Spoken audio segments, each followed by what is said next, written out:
Hello and welcome to another episode of The Next Big Rush. I am here with a much awaited CEO of Rush Rare Metals, which is, by the way, a company I'm completely biased about because I sit on the board and they're a new sponsor of this channel. Pete Smith, welcome. Hey, thank you, Fabi. Really appreciate you having me on your program. I'm very excited to talk about this today. No problem. I've been really looking forward to this, especially because, Rush Rare Metals is a nice little mixture of uranium and something else. And the something else is actually turning out to be quite good in my very biased eyes. But I'm not going to jump the gun. I'm going to let you introduce the company. What is Rush Rare Metals all about? Well, we're a CSE listed company, and we were exploration stage, of course, but we have two very exciting assets in two different jurisdictions. The first asset is called Copper Mountain, which is located in Wyoming, and this is the uranium asset that you were just talking about. Very exciting. Anyone who wants to kind of Google Copper Mountain, uranium, and Wyoming will actually be able to read all about Copper Mountain because it has an extensive history. With that particular project, we've actually just done an earn-in agreement with another company called Myriad Uranium.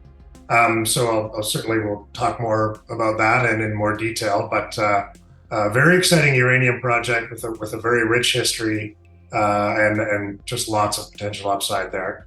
And then the project that we're, as a company, spending most of our time and energy on is called the Boxi Property, which is in Quebec. And Boxi is a niobium property, but originally actually was explored by Orano as a uranium property. So I kind of came into contact with this property through a guy that I've worked with over the years in Quebec.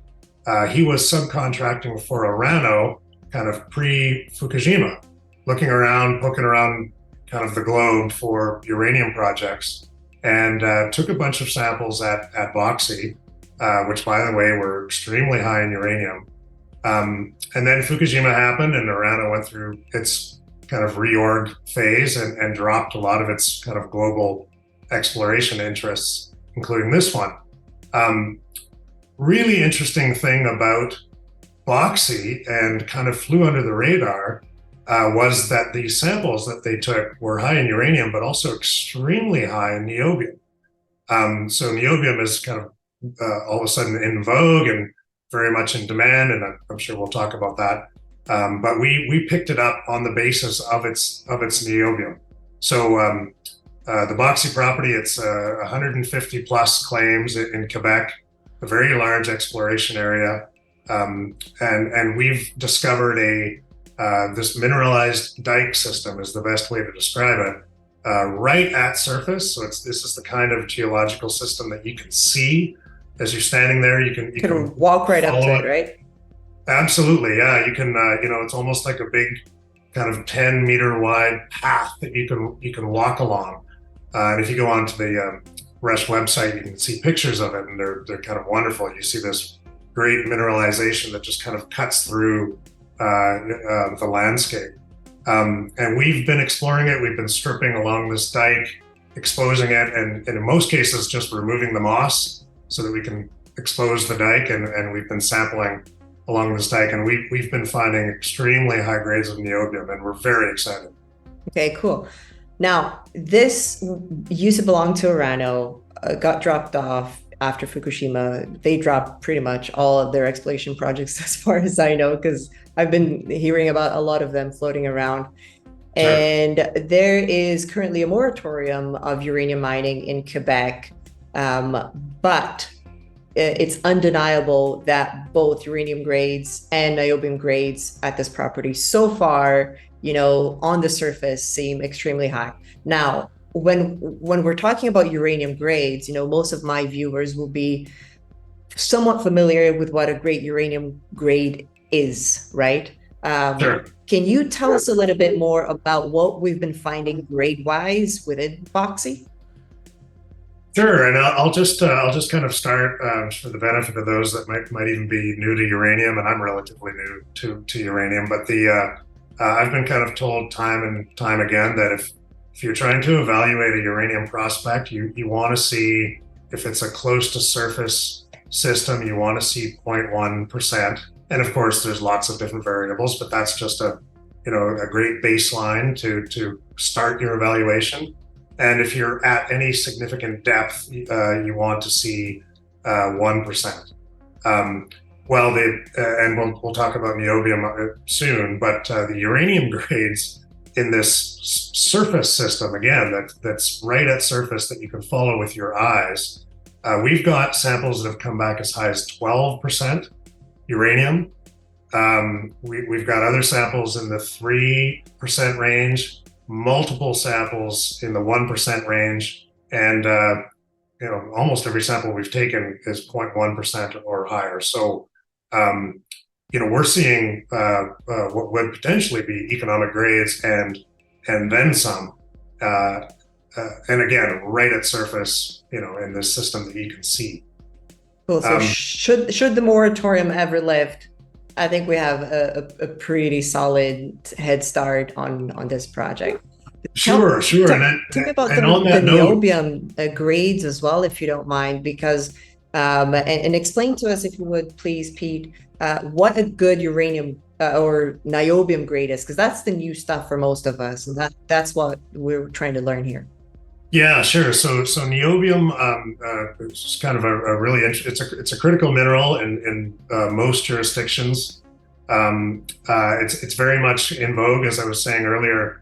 It's used for multiple different purposes. For example, it'll have an anti-corrosive impact when added to iron to make an alloy.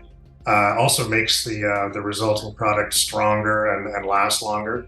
So niobium is used to make these metals that are used in railroad tracks and bridges and very kind of large structures, which require just a higher echelon of strength.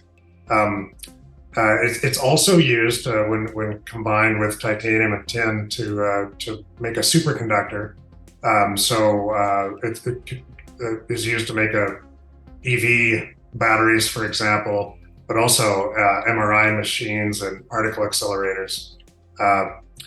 Also, and again, kind of a third category of use is it will give heat-resistant capabilities to iron and nickel when combined together. So it'd be used to make things like jet engines, for example. So just kind of a multitude of uses. And uses that we're seeing are kind of very much kind of in the now with the world turning towards EVs and obviously aircraft construction and just infrastructure in general. Cool. And so you've been looking at this very, I guess, opaque market, you could say, for niobium. And you understand, who produces it, who doesn't produce it, and tell us about, what the market looks like. Is this something that can kind of be found everywhere and is produced by a bunch of countries? How is the market set up? It's discrete. Niobium is really produced in three places. There's three mines. A few kind of very small artisanal mines kind of here and there, but there's three major players. Two of them are in Brazil, and that's where 85% of the world's niobium comes from. And then there's one in Quebec that's about 350 kilometers away from our property at Boxi. It's called the Niobium mine. And so there's kind of really three players that essentially control the market, but I can tell you, they're all highly profitable. And just getting back to your question now about grades, the Niobium mine in Quebec, they're mining niobium at grades of about 0.4% on average. And also keeping in mind that that's an underground mine. So they're mining their ore at between 100 and 500 meters at those grades.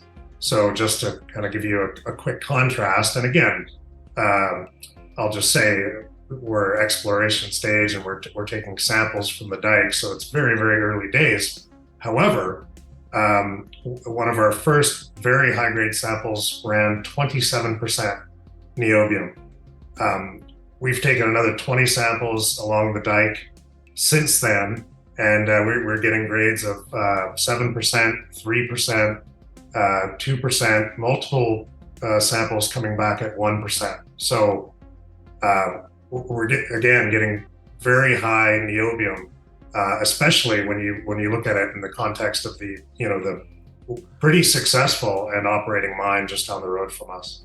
Awesome. And so obviously we have tons of forward-looking statements, but if we have any depth whatsoever to this project, then I can only imagine what this would do, especially because it's such a tightly held stock and very, very small market cap right now, correct? Sure. Yeah. So very exciting stage for this company. As I alluded to earlier, we found this dike. We think it's about 15 kilometers long, and again, very easy to kind of follow, strip, and sample. And we've been doing that, and we are continuing to do that. We're starting to get very comfortable that the dike has got a little bit of consistency in terms of having niobium and uranium.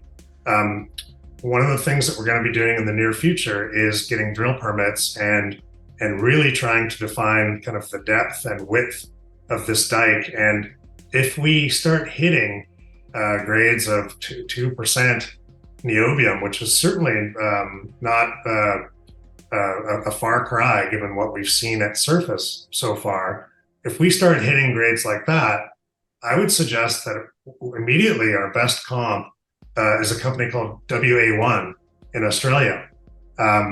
And if you look them up, you'll see that their market cap is about 300 million right now, and they're certainly farther along the road than we are in terms of exploration, but they're an exploration company. They've been finding grades of about 2% niobium over some pretty decent lengths. And again, I just don't think that we're too far removed from being in a very similar situation to what they're in. That's the dream. I could only hope. Sure. So let's talk about Copper Mountain, because that's a very interesting project. I absolutely love Wyoming as a uranium jurisdiction, as I have said here on my channel ad nauseum. What's the deal all about, and what do we know about Copper Mountain now? We just had news published in the last 24 hours. Sure. So Copper Mountain is a really interesting exploration story and fairly unique, but we're going to see more and more stories like this coming out of the US.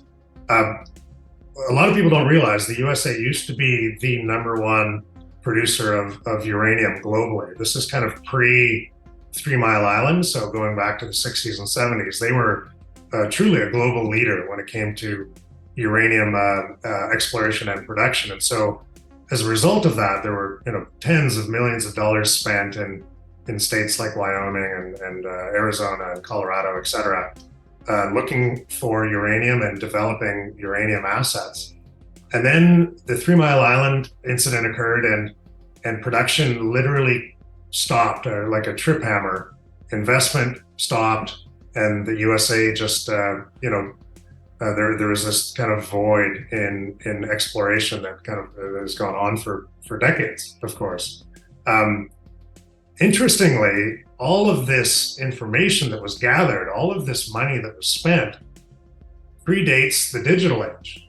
So we're talking stuff that occurred 50s, 60s, 70s.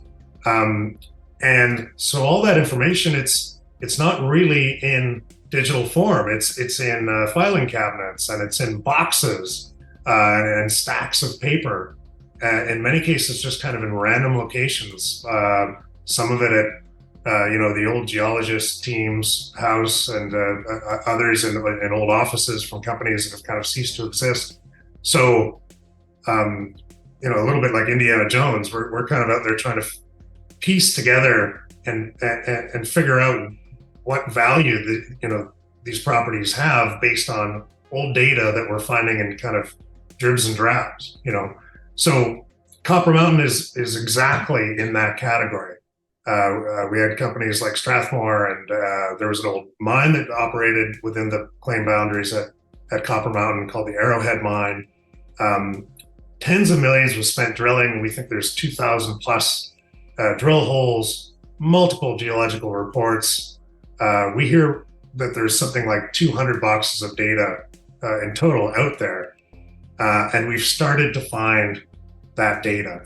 And so now, like, we're just learning all kinds of new things that were essentially a big secret about Copper Mountain before, well, frankly, yesterday, when Myriad Uranium actually put out a news release. And I don't know if you've seen it, Fabi. Have you had a chance? I have, yes. So long and short of it, they've reviewed kind of the first tranche of data that they've actually managed to locate through one of the ranchers that actually holds land on Copper Mountain. Just happened to be holding 6 boxes of data, going back to the Rocky Mountain Energy days. And they found resource calculations, historical resource calculations, old reports, drill logs, etc. And they've put out their news. I think they're suggesting that the old reports have historical resource estimates ranging from 15 million to as high as 60 million pounds at Copper Mountain. This is just a massive development, and what a head start. I mean, can you imagine, picking up an exploration property and then without having put down a single drill hole, all of a sudden discovering that you've got, pounds in the ground, so to speak, and you know where it is, and you've got an idea of where the grades are and how deep they are. Just a tremendous head start, and saving the company and its shareholders, again, tens of millions. It's really exciting. Let's talk about like the big elephant in the room for Copper Mountain. Grade. Is this something that we can reasonably look back and because I keep thinking about this. Okay, so there's this great concern nowadays about grade, right, and the quality of the deposit. But then again, so many studies were done regarding Copper Mountain. It kind of makes you wonder why people or companies back then put so much money towards, this region. What is your view on that? And, from looking at the different documents, what was their thinking back then? Well, when you look at the grades, they're on the cusp. They're kind of 0.03 to 0.05%. Any kind of these historical resource estimates have that range of grade. And I think the important thing to remember is that this was an operating mine at one point. The Arrowhead mine was taking out that material and making money from it. Also, these documents show that Rocky Mountain Energy, right before 3 Mile Island occurred, had constructed a leach pad, again, within our property boundaries, and they were about to start mining.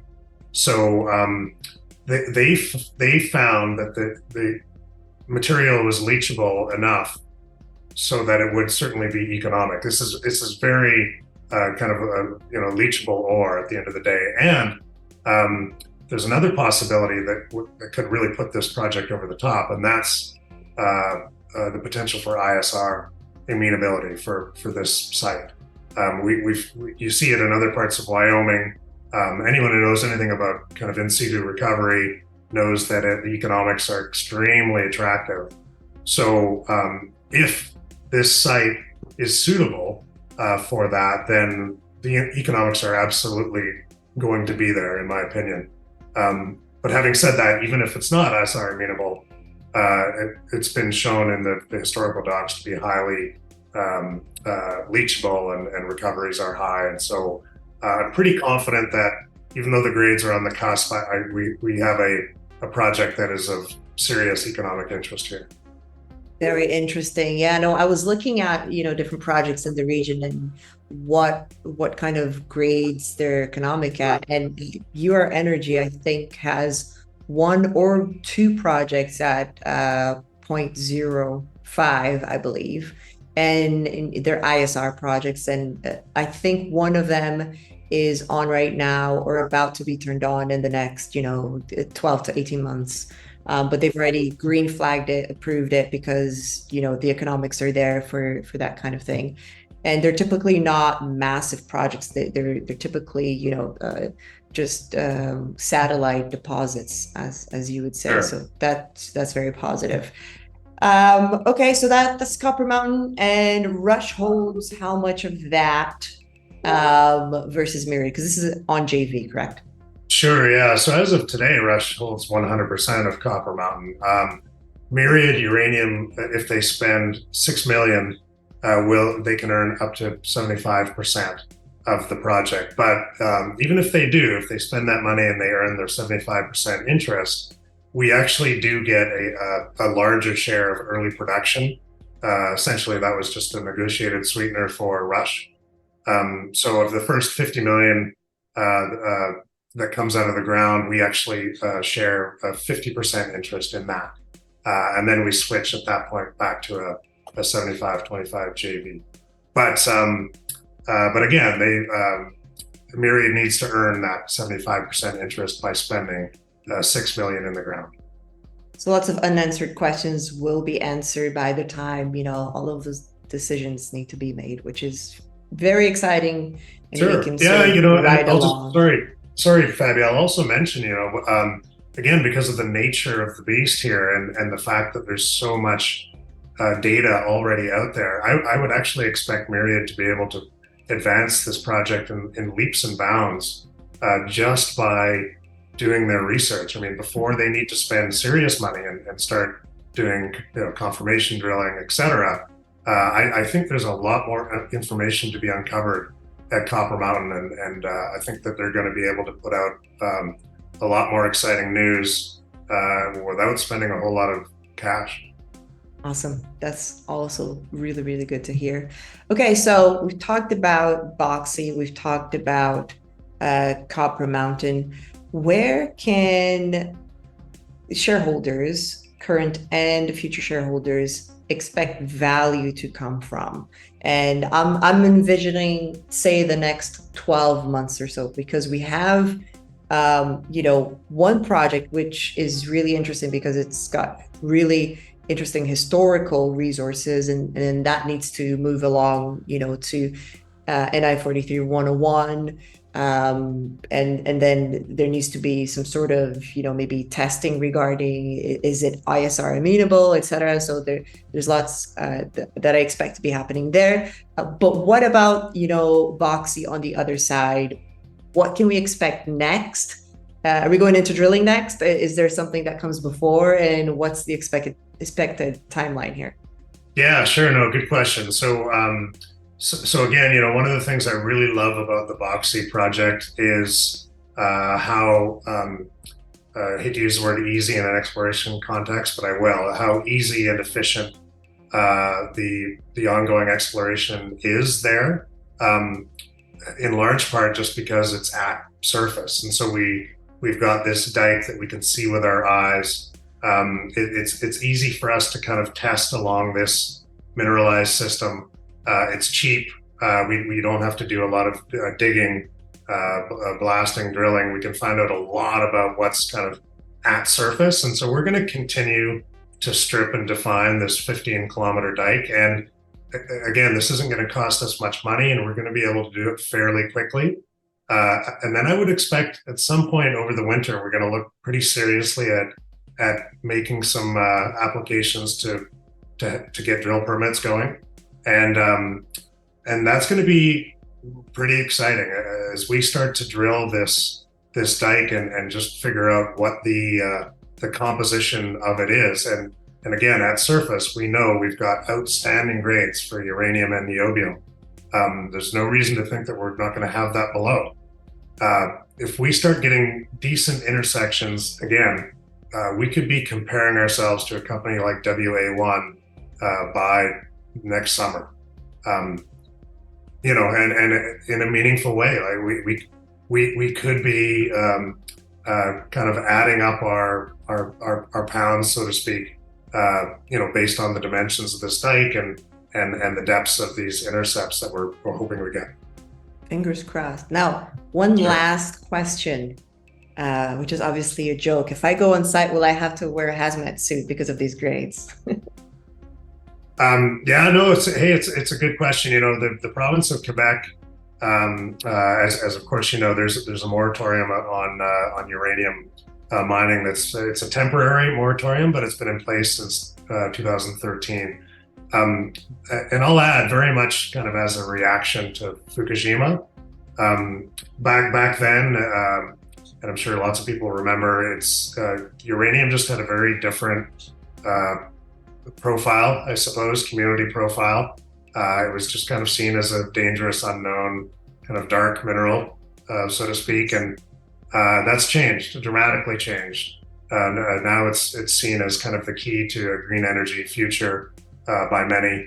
And we've seen jurisdictions like Sweden a month ago or 2 months ago actually completely reversed course on a similar moratorium on uranium mining. And so it's absolutely not out of line to suggest that could certainly happen in Quebec. Quebec is a very friendly mining jurisdiction. The province knows that it generates a lot of revenue through mining. And so I would expect that Quebec as a province doesn't want to miss out on a uranium boom, and especially if the profile of uranium has changed as dramatically as it has. I think that you may see them reevaluating that. Having said that, when you do find high grades of uranium, and we've found them kind of repeatedly, you do report them to the Ministry of Mines in Quebec and let them know. Hey, we're finding uranium, and we expect to be getting further feedback from them about exactly how to proceed. It's possible that if we do end up mining the niobium, that the uranium will end up being a waste product. Hopefully not. In a perfect world, we're going to be mining both at some point, down the road. Interesting. Very cool. Thank you so much, Pete. Where can people find out more about Rush?